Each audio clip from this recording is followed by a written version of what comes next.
আল্লাহ, জীবনে দুইটা জায়গায় আমি আজরাইল মনে অনেক ব্যথিত হওয়ার পর আপনার হুকুম পালন করেছি, কারণ আমি হলো আজরাইল। আমার মনে দয়া মনে বলতে কিছু নাই। ও আজরাইল বলো কোথায়? আল্লাহ, একটা হলো নদীর ভিতরে যখন ঝড় শুরু হয়ে যায়, ওই ঝড়ের ভিতরে একটা মায়ের জান কবজ করিয়া, আর একটা হলো দুনিয়ার ভিতরে অনেক কষ্ট শব্দ করিয়া একটা যুবক জান্নাত তৈরি করে আমি আল্লাহ এই যুবকের জান্নাতে প্রবেশ করার আগে জানটা কবজ করেছি গো আল্লাহ। এই দুইটা মানুষের জান আমি কবজ করতে যাই আমার মনে বড় দয়া লেগেছিল। জোরে বলেন আল্লাহু আকবার। আজ শোনো, কখন তোমার মায়া লাগলো? আল্লাহ গো, যখন দেখলাম রে দরিয়ার মধ্যে ঢেউ লেগে গেছে, তুমি আমি আল্লাহ রে, ও আল্লাহ মানে পাঠাই দিলা জলদি করে যাও, যাই দেখো রে কত মানুষের জান কবজ করা যায়। ওই নদীর ভিতরে আমি সবার এক এক করে জান কবজ করে নিয়ে ফেলেছিলাম, একটা লোকের জান আমি বাদ দেই নাই গো আল্লাহ। কিন্তু ওর মধ্যে একটা মা অনেক কষ্ট করে জাহাজের ভিতরে গোটা খাইতে খাইতে গা থেকে রক্ত বের হয়ে যাচ্ছে, কোলের ভিতরে মাত্র 2-3 দিনের একটা বাচ্চার ছাড়ে না। মায়ের চিন্তা হলো আমি যাই, আমি মারা যায়, কিন্তু আমার সন্তান যেন মারা যায়। জোরে বলেন আল্লাহু আকবার। এই জন্যই তো আল্লাহ বলে দিলেন, ওয়াকাদা রাব্বুকা আল্লা তা'বুদু ইল্লা ইয়াহু ওয়া বিল ওয়ালিদাইনি ইহসানা।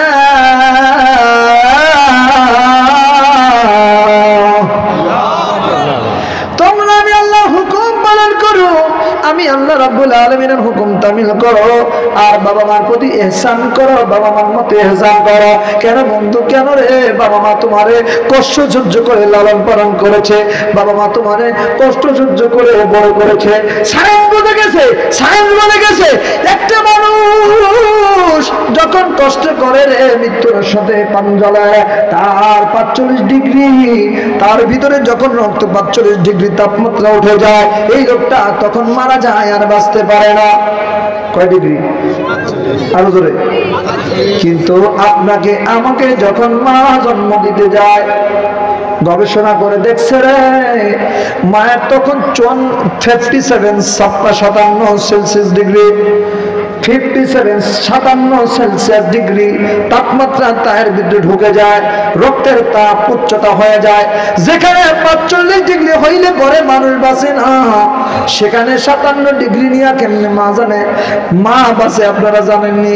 আরে মায়ের চিন্তা ধারণা এটা, আমি মারা যাই, যদি আমি মারা যাই আমার সন্তান দুনিয়ার আলো দেখতে পারবে না।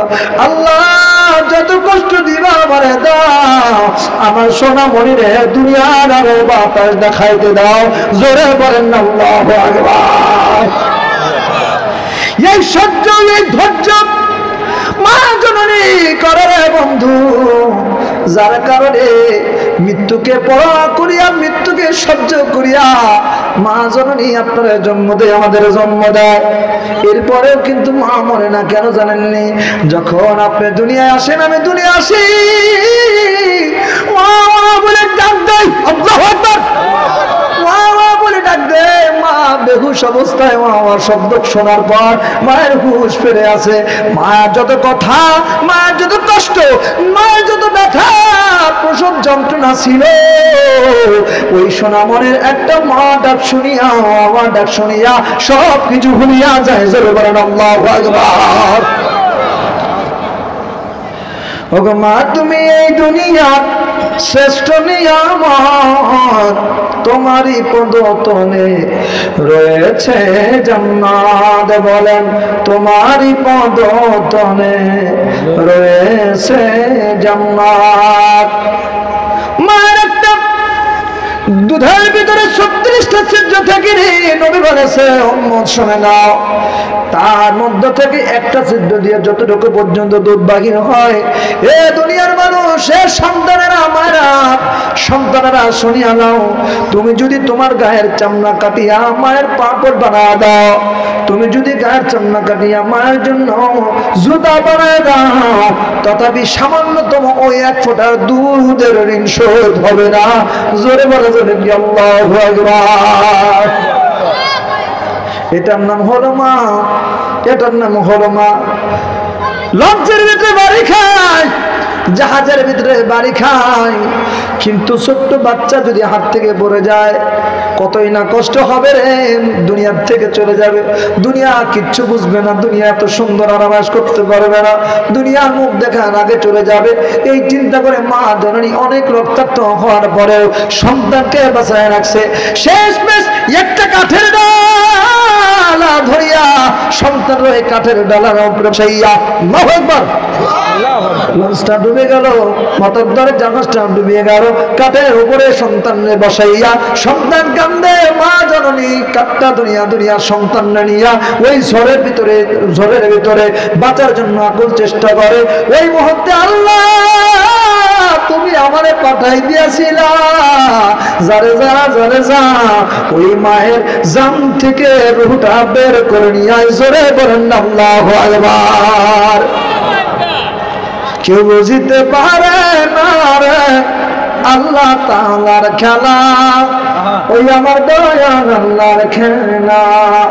ও জোর করিয়া বুঝতে গেলে তার ঘাটে মরণ জ্বালা, কেউ বুঝিতে পারে না রে আল্লাহ তাআলার খেলা, ওই আমার দয়াল আল্লাহর খেলা।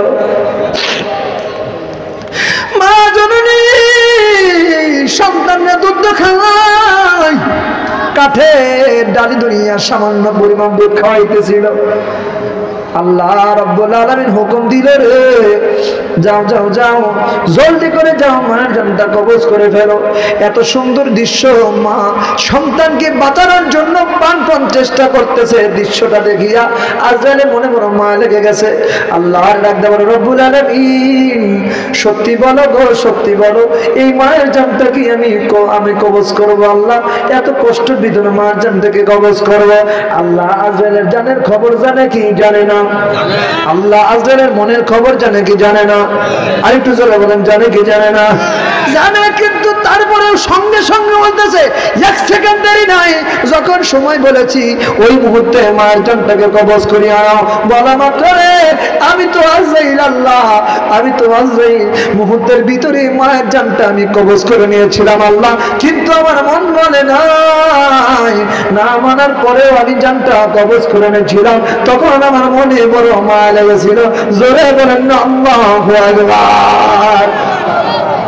আল্লাহ বলতেছে আজরাইল, তার পরের ঘটনাটা শুন কি হলো, তোমার কেন মায়া লেগেছিল? বলে আল্লাহ এত ছোট্ট বাচ্চা গো, কথা বলতে পারে না, খাইতে পারে না, চলতে পারে না, কেমনে বড় হবে, কেমনে থাকবে, কেমনে সে চলাফেরা করবে, কেমনে সে লালিত পালিত হবে? ও তাহলে পরের ঘটনাটা শুনে নাও। আমি আল্লাহ যারে বাঁচাই, আমি আল্লাহ যারে বাঁচাই, দুনিয়ার কেউ তারে মারতে পারে না। সুবহানাল্লাহ পড়ে আর জোরে। এই বাচ্চাটারে যখন তুমি জানটা নিলা, তোমার কাজটা তখন শেষ। জিবরাইল দিয়া মুহূর্তের ভিতরে আমি আল্লাহর সমস্ত তরঙ্গের ঢেউ বাতাসকে বললাম, বাতাস তুমি থেমে যাও। আল্লাহু আকবার। ওয়ামা তাসকুতু মিন ওয়ারাকাতি ইল্লা ইয়ালামুহা,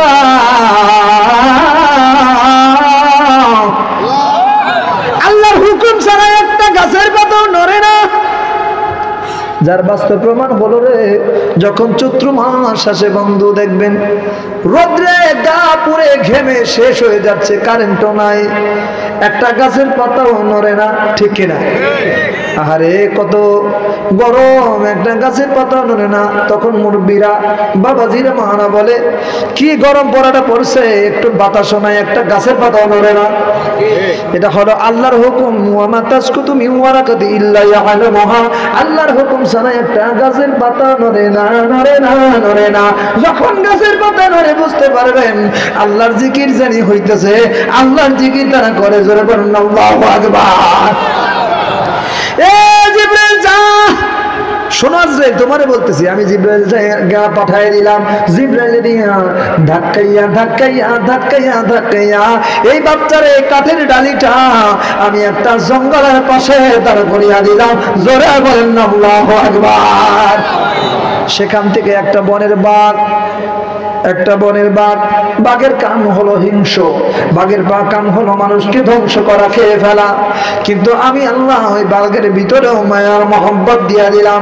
বাঘের বড় মায়া লাগলো, কামড় দিয়ে সন্তানের একটা কানায় ধরিয়া উঁচা করে জঙ্গলের ভিতরে নিল, নিজের দুধ খাওয়াইলো। সুবহানাল্লাহ।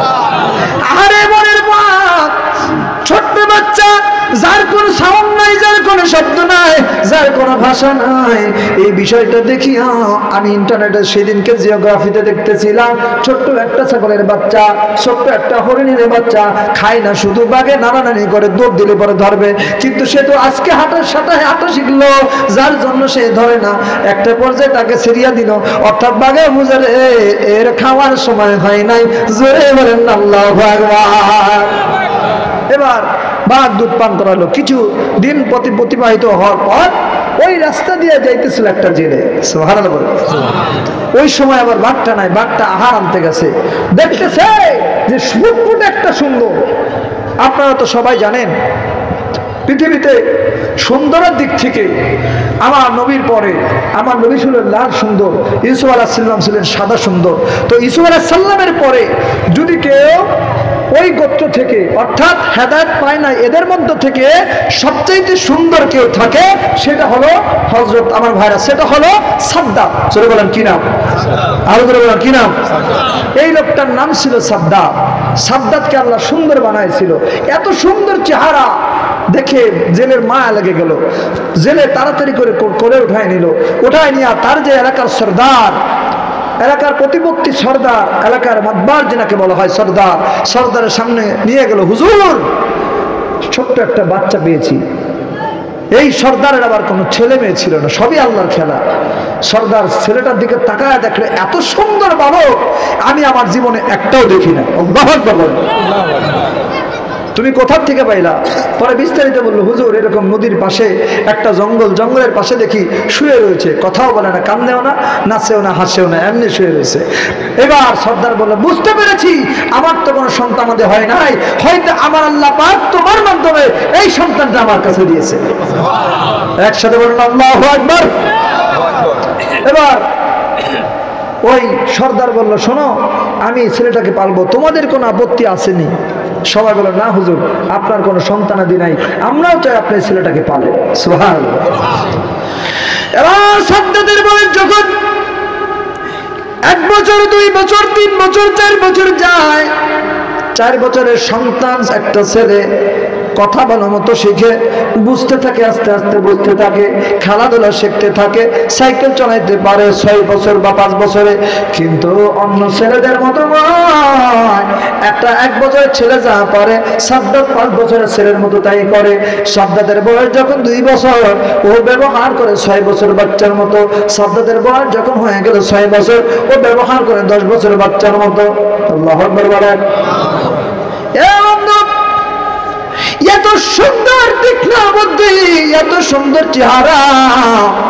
তার বয়সে যত বন্ধু খেলাধুলা করতো, সবচাইতে বেশি খেলাধুলায় সে ফার্স্ট ছিল, দৌড়ের মধ্যে ফার্স্ট ছিল, সবকিছুতেই 1 নম্বর হইতো। হঠাৎ করে একদিন তারা যেই মাঠের ভিতরে খেলতেছিল, অন্য একটা জায়গা থেকে আসল শুয়েছি, এমন একটা সময় একটা গোত্র ডাকাতের দল দৌড়ায় আসছে, ঘোড়ার মধ্যে চড়ে চড়ে দৌড়ায় আসছে। দৌড়ায় আসিয়া সৈন্য সামন্ত লইয়া খুঁজতে খুঁজতে খুঁজতে খুঁজতে ওই ছেলেটার সামনে এসে হাজির হল। গেল। ছেলেটার সঙ্গে যত বন্ধু বান্ধব ছিল ভয়ে তারা দৌড়াইয়া পালায় গেল। কিন্তু সাদ্দাত ওই জায়গার মধ্যে সোজাভাবে দাঁড়ায় রইল। জোরে বলা যাবে কি আল্লাহু আকবার। প্রচন্ড সাহস, কোনো ভয় নাই। সবাই বলে যার যার বাড়ি চলে গেল। ঘোরা আসতেছে, এই তাড়াতাড়ি বলে আসতে দেই, সমস্যা কইল, ও আসার কেমন আসুক। দাঁড়ায় রইল দূরে, এখান থেকে অতটুকুন দূরে। তারা পরামর্শ করতেছিল, টিকটে ব্যায়াম ঘুরতেছিল, খুঁজতে খুঁজতে খুঁজতে খুঁজতে একটা আমার ভাইরা সুরমার দানি, জোরে কোন কিসের, আরো জোরে বলেন, সুরমা ছিলেন আপনারা? সুরমার দানি পাইল। এই লোকটা ছিল অন্ধ, কিন্তু তার ব্রেন শক্তি ছিল বড় তুখর। সুরমার দানি পাইয়া সবাই ডাক দিল, রে আমার সৈন্য সামন্তরা সরো, পেয়ে গেছি। আল্লাহু আকবার, পেয়ে গেছি। এই সুরমা যদি আমি চোখে লাগাই তাহলে পরে আমার চোখ ভালো হয়ে যাবে, আমি অন্ধত্ব ভালো হয়ে যাব, এবং আমি বর্তমান সময়ের সবচেয়ে বড় বাদশা হব। জোরে বলেন আল্লাহু আকবার।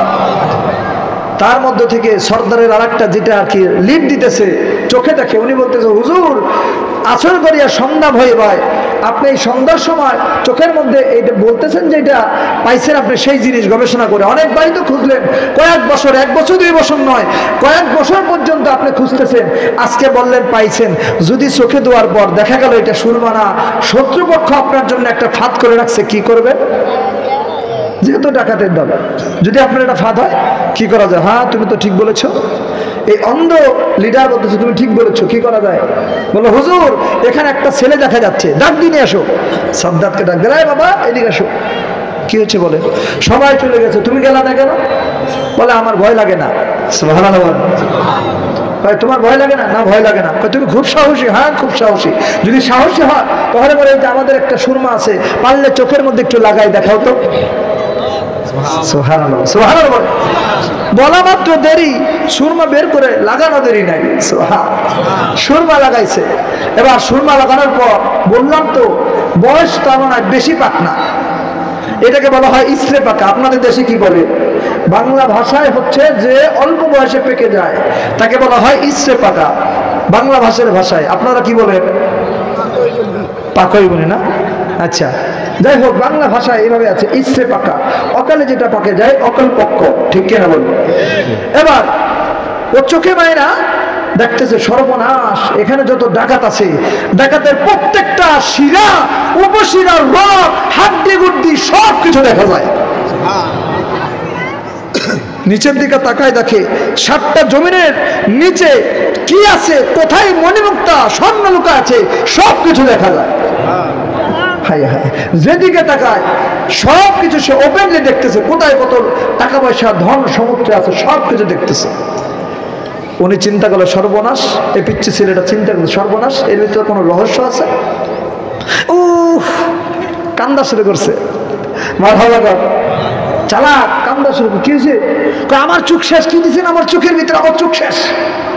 পরে বলতেছে, এই তাড়াতাড়ি বলা, অপর পক্ষ আমাদেরকে অ্যাটাক করার জন্য এটা ফন্দি করেছে, এইটা সুরমা নয়, এটার ভিতরে বিষ আছে, তাড়াতাড়ি বলা। সুরমা ফেলে দোষ, বুঝেন নাই শব্দ। এবার সুরমা এই চালাক ছেলেটা নিয়ে চলে গেছে সর্দার বাবার কাছে। বাবা পাইছি, ডকমতো পাইছি বাবা। কি হয়েছে? আর আমরা গরিব থাকবো না, যতটুকু আছি এমন একটা জিনিস পাইছি, সুরমা দানা। এই সুরমা দানি চোখের মধ্যে লাগাইলে পরে কোথায় কত হীরা মুক্তা মণিমুক্তা আছে, কোথায় কত টাকা পয়সা আছে, সব কিছু দেখা যায়। সুবহানাল্লাহ। এবার সাদ্দাত বলল, আব্বা জান আমি লিখ দিব, আমি চোখের মধ্যে সুরমা লাগাইব, আপনি পিছন থেকে সবকিছু সামান্য জোগাড় করবেন। আহারে, এই সন্তান 1 বছর যায়, 2 বছর যায়, যখন যুবকের মধ্যে পদার্পণ করে 18 বছর পার হয়ে যায়, অনেক লক্ষ লক্ষ কোটি কোটি টাকার মালিক হয়ে গেল, মনে মুক্তা দিয়ে ভরপুর হয়ে গেল। এ বাজার না দুনিয়ার মুসলমান, কবুল ভাবে শুনিয়া কিছুদিনের মধ্যেই তার বাবা মারা গেল। তার বাবা মারা যাওয়ার কারণে এলাকার সমস্ত লোকজন তাকে সরদার হিসেবে নিয়োগ করে দিলেন, স্থলাভিষিক্ত হিসেবে সরদার হিসেবে নিযুক্ত করে দিলেন।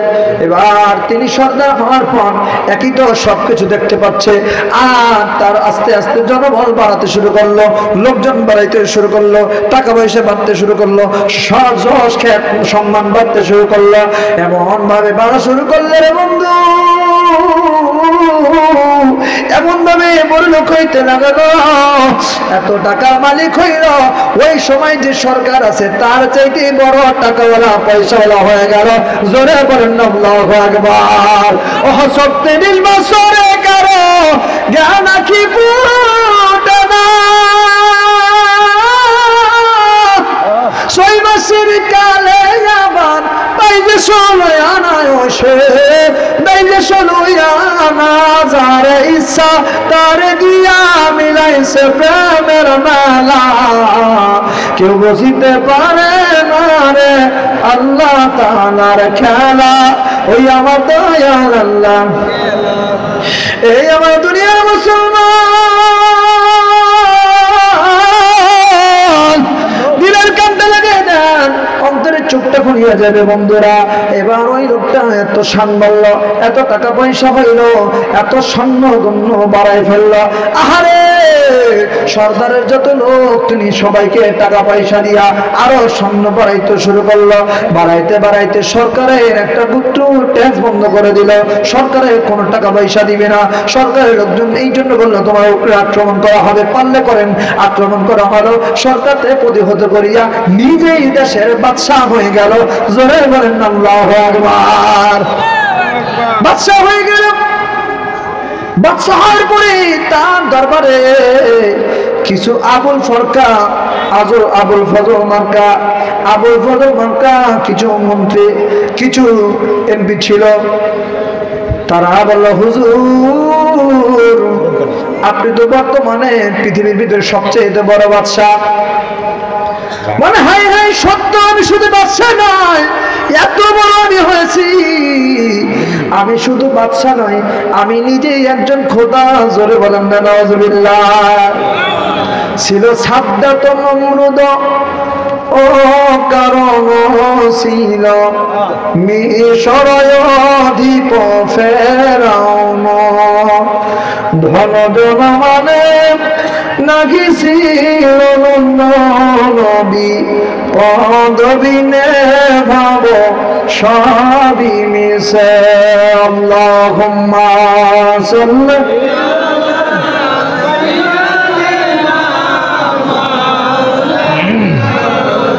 وعلى آل سيدنا مولانا।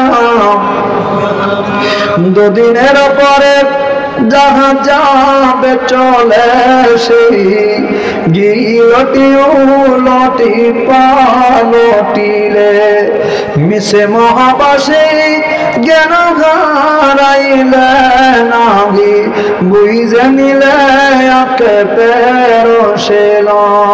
আল্লাহুম্মা সাল্লি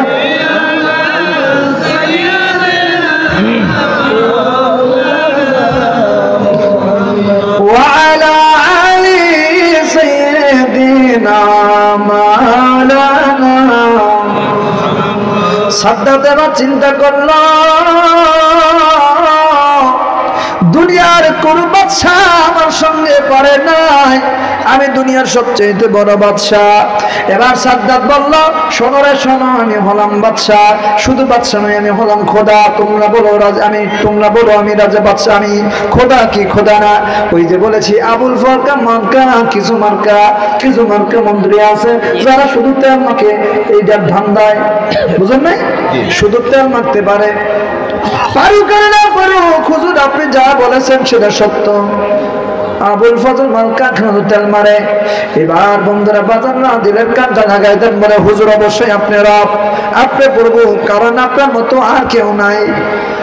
ওই সময় চলতেছিল হযরত হুদ আলাইহিস সালামের হুদ আলাইহিস সালামের নবুয়তি যদিও বা তিনি ওই রাষ্ট্রের না, কিন্তু খবর যাইতে যাইতে যাইতে যাইতে পূর্ব থেকে পশ্চিম সব জায়গায় সাদ্দাতের এই অত্যাচারের খবর পৌঁছে গেল। আরে সাদ্দাতের খবর পৌঁছে গেল, সমস্ত মানুষের যত মনে মুক্তা আছে সব কিছু লুটোপুটো করে নেয়, যত জায়গায় যায় আক্রমণ করে সব কিছু নিয়ে আসে। হুদ আলাইহিস সালাম আল্লাহ রাব্বুল আলামিন তিনাকে এমন একটা পাওয়ার দিয়েছে যার ভিতরে আল্লাহ রাব্বুল আলামিন একজন নয়, দুইজন নয়, 500 থেকে 1000 মানুষের শক্তি, অর্থাৎ একলাই যিনি 5000 মানুষের সঙ্গে জিহাদ করতে পারতেন। জোরে বলেন আল্লাহু আকবার। আমি আপনাদের কাছ থেকে আপনাদের জবানটা শুনতে চাই, দেখি আপনাদের জজ্বাটা কত।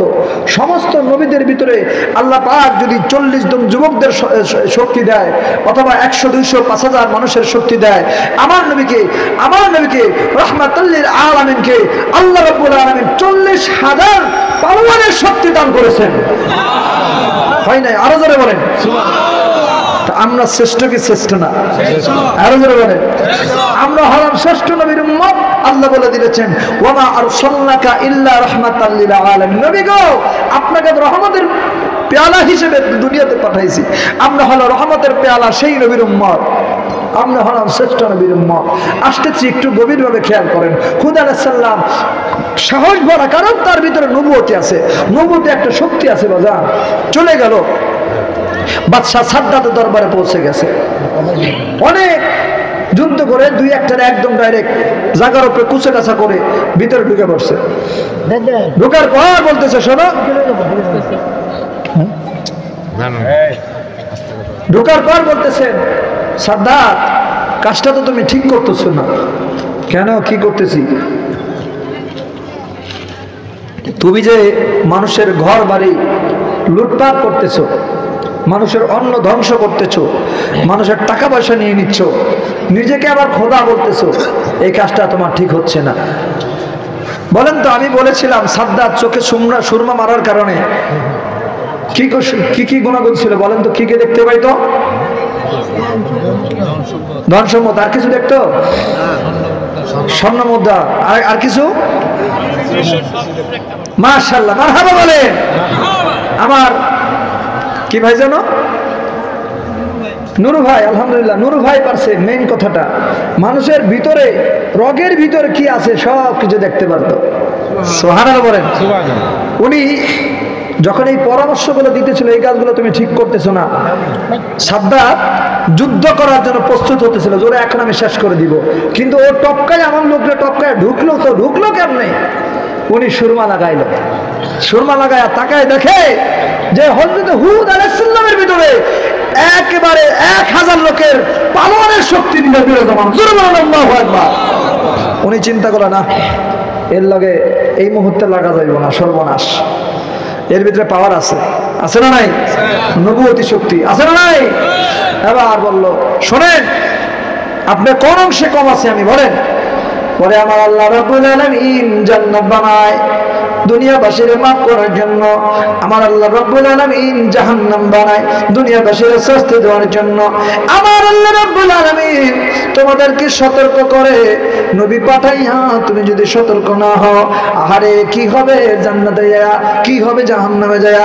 দুনিয়ায় যদি সুখ না করতে পারি রে, আখিরাতে আমি কেমনে সুখী হব? হুদ আলাইহিস সালাম বলতেছে, শোনো, দুনিয়া পরে যদি সুখ করে যাও, আখিরাতে বড় কষ্ট ভোগ করতে হবে।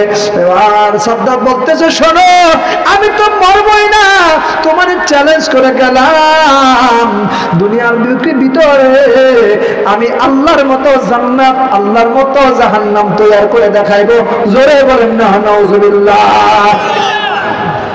যত সৈন্য সামর্থ্য আছে বললাম, মন্ত্রী, বেশি সময় নাই, জলদি করে কাজ শুরু করে দে। চ্যালেঞ্জ দিয়েছি আল্লাহর নবী হুদকে, আমি চ্যালেঞ্জ দিয়েছি, আমি দুনিয়ার মধ্যে জান্নাত বানাইবো। যত হীরা মণিমুক্তা যেটাই যা আছে তাড়াতাড়ি নিয়ে আয়। মণিমুক্তার আমার একটা পাওয়ার, লাইট লাগে না, বাতি লাগে না, লাইট লাগে না, বাতি লাগে না। গভীর রজনী যখন হয়ে যায়, অটোমেটিকলি মণিমুক্তা গুলা জ্বলিয়ে ওঠে। জোরে বলেন আল্লাহু আকবার। হায় হায় হায় হায়। এবার উনি কাজ শুরু করলেন। দেখা গেছে 1 বছর 2 বছর 2 বছর 3 বছর 40 বছর 50 বছর 100 বছর 200 বছর। আর তখনকার সময় ছিল, যদিও সাদ্দাত ছিল হচ্ছে হযরতে নূহ আলাইহিস সালামের সময় থেকে, কিন্তু এসে যখন বাদশাহী করলো, যখন রাজত্ব করতেছে, তখন এসে পড়েছিল হুদ আলাইহিস সালামের সময়। কথাটা মনে রাখবেন আপনি, এসে পড়েছে। এরপর উনি শুরু করলেন মাত্র 200 বছরে। কত বছর? 200 বছর ছিল আমাদের। যখন এই যে মাটিতে আমরা 10 বছর 20 বছর রোপণ করি না, 10-20 বছর অনেক সময় খাই না, ক্ষেত রাখা, ঠিক ওরকম ভাবে তার জন্য ছিল 200 বছর। এরকম হাজার হাজার বছর পর্যন্ত হায়াত পাইতো তখনকার সময়ের মানুষেরা। 200 বছরের ভিতরে জান্নাত তৈরি করা হয়ে গেছে।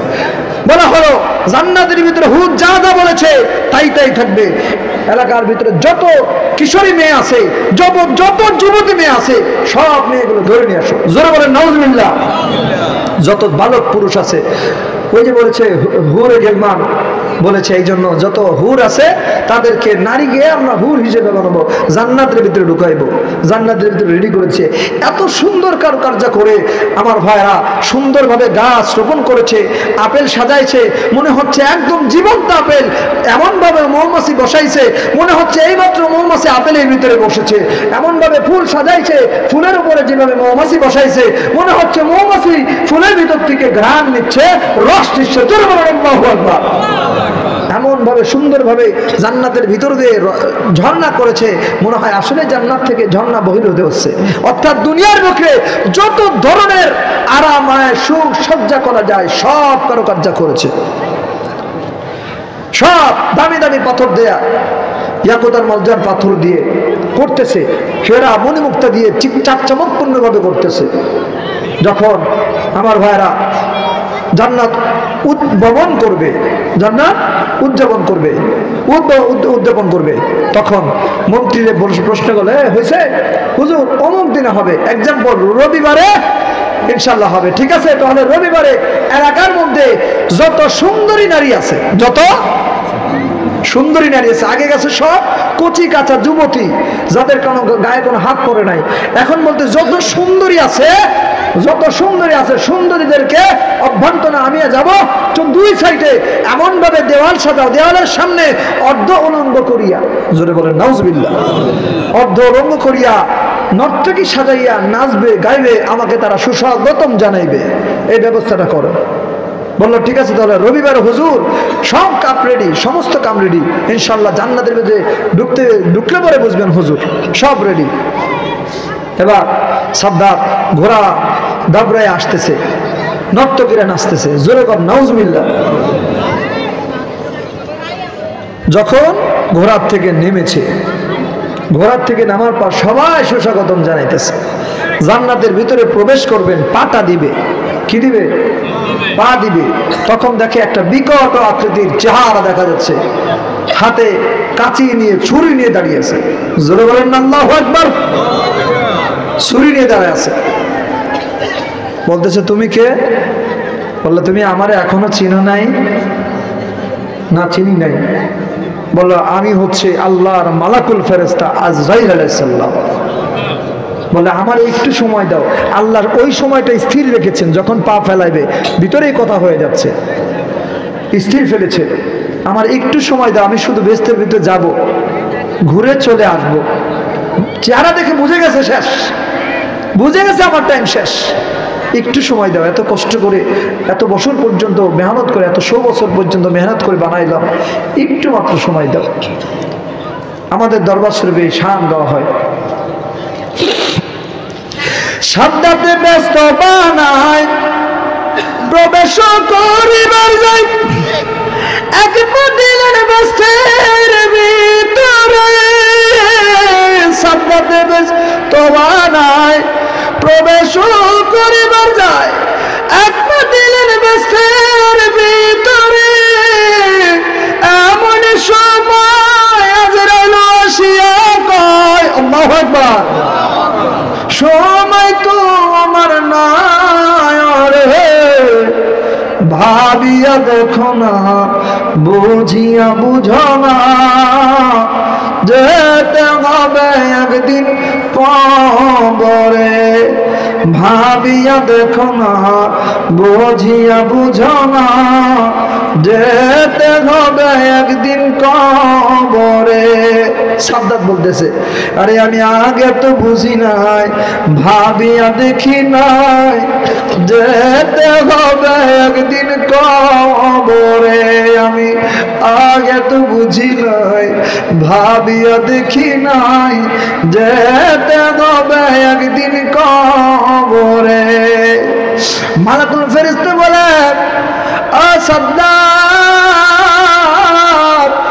তোমার সময় শেষ তোমার সময় শেষ আর এক মুহূর্ত তুমি টিকতে পারবে না আল্লাহর হুকুম অনুযায়ী এক সেকেন্ড দেরি করে নাই দেহের ভিতর থেকে হাত দিয়ে জানটা বের করে নিয়ে চলে গেছে আল্লাহ বলে ও সাদ্দাত তুমি যত বড় বাহাদুর হও না কেন আমি আল্লাহর কাছে তুমি কিচ্ছু না জোরে বলেন আল্লাহু আকবার তুমি জাননি এই সেই কোন সাদ্দাত আল্লাহ কোন সাদ্দাত এই সাদ্দাতের জান কবজ করতে যায় তোমার কষ্ট লেগেছিল জান্নাত দিয়েছে জান্নাতে ঢুকতে পারে নাই হ্যাঁ আল্লাহ হ্যাঁ তুমি জানো না ওই যে মায়ের সন্তান অসহায় হইয়া একা ছিল আমি আল্লাহ তার সহায় হইলাম আমি আল্লাহ তার বড় বানাইলাম আমি আল্লাহ তার এত বড় বানাইলাম সে আমি আল্লাহর সঙ্গে নাফরমানি করলো আমি আল্লাহ তারে তোমার হাত দিয়ে আবার জান কবজ করাইলাম জোরে বলেন না আল্লাহু আকবার তো মহব্বতে দুরূদ শরীফ পড়েন আল্লাহুম্মা সাল্লি